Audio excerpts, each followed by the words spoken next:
right, and so I wholeheartedly commend this bill to the House. Call the Honourable David Parker. Mr Speaker, Mr Bridges, in his criticisms of Mr O'Rourke and the New Zealand First Party, did exactly what the Minister of Justice, the former SFO Minister, did in the House the other night in the committee stage, which was to try and suggest that parties who are opposed to this legislation are soft on law and order.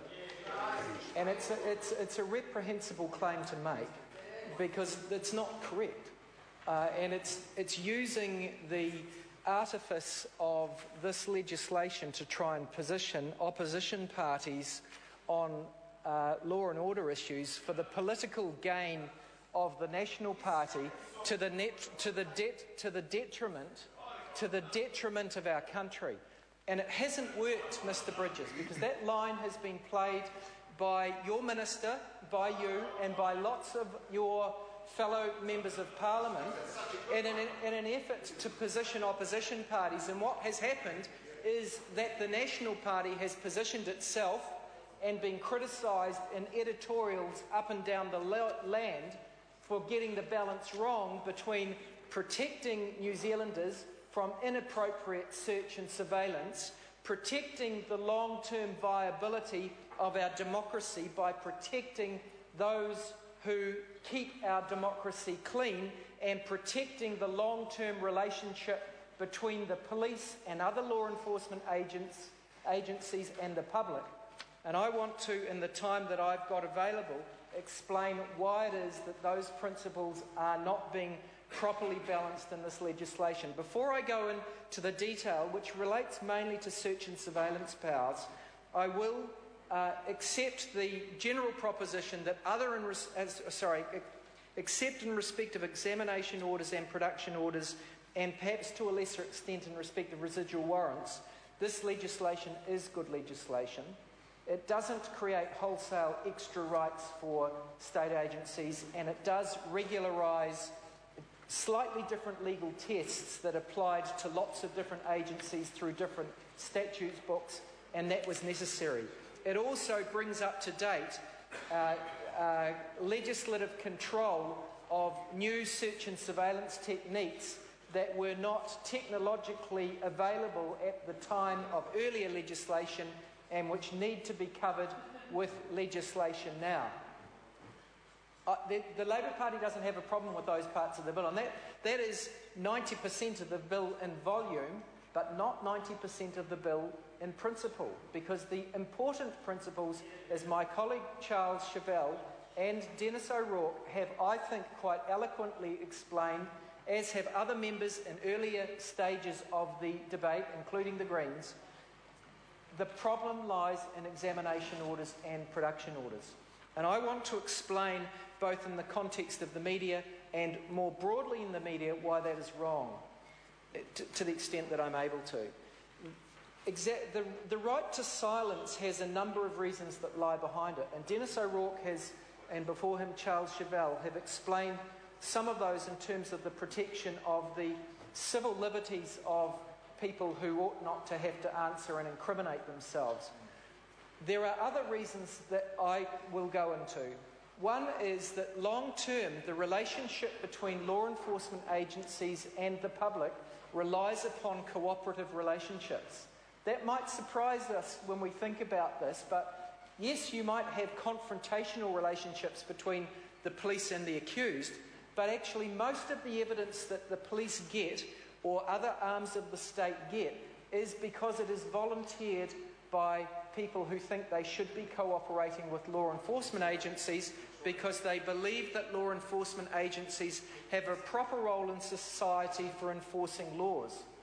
Those relationships between the public and the police on a cooperative basis are absolutely fundamental to the police being effective in their law enforcement work. They're also absolutely fundamental to minimising the physical risk that policemen and policewomen face as they go about their jobs, because most of the populace are on their side. You undermine the safety of the police long term. You undermine the effectiveness of their investigative procedures if you bring the population into conflict with the police by forcing them to give evidence against their loved ones. And that's one of the really important reasons why we have a right to silence, so that we don't put people in the position that they've got to dob on their kids, or their husband, or their wife, or their partner, or their lover. Mr. Speaker, that's a very important principle of law that is being undermined by these production orders and examination orders, which say to people, you must give evidence. Now, law enforcement agencies in New Zealand have existed in the last 150 years, with the exception of the Serious Fraud Office for the last few years, without those powers, and law enforcement in New Zealand is probably more effective than it is compared with 99% of the other countries around the world. We don't need these additional powers in order to have effective law enforcement, and we risk undermining effective law enforcement to do that. Further, Mr. Speaker, we put at risk media freedoms, not just in respect of in fact, not as much in respect of these police powers, but more in respect of the Serious Fraud Office, where even the protections that are found in this legislation are not present. At the moment, it is an absolute outrage that the Serious Fraud Office, without any intervention from a judicial officer overseeing their conduct, they don't need to get a warrant, they can actually serve either a production order or an examination order on the media.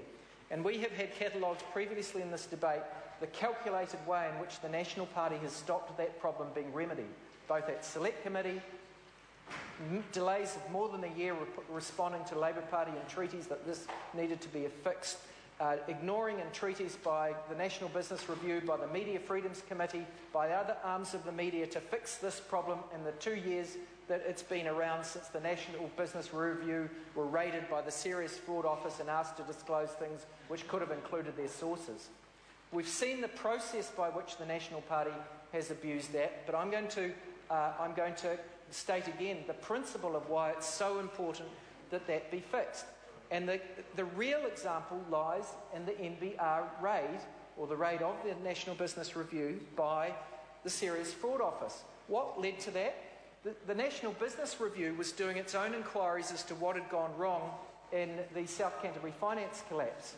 Remember, that collapse has caused hundreds of millions of dollars of loss to taxpayers. And allegations were made and have been made as to incompetence or poor practice by the Treasury, increasing that liability by tens if not hundreds of millions of dollars as they let the risk grow. Incompetence by the directors who had some very shaky loans or shonky loans, including to related parties perhaps during the period following the grant of the guarantee. The National Business Review does its inquiry.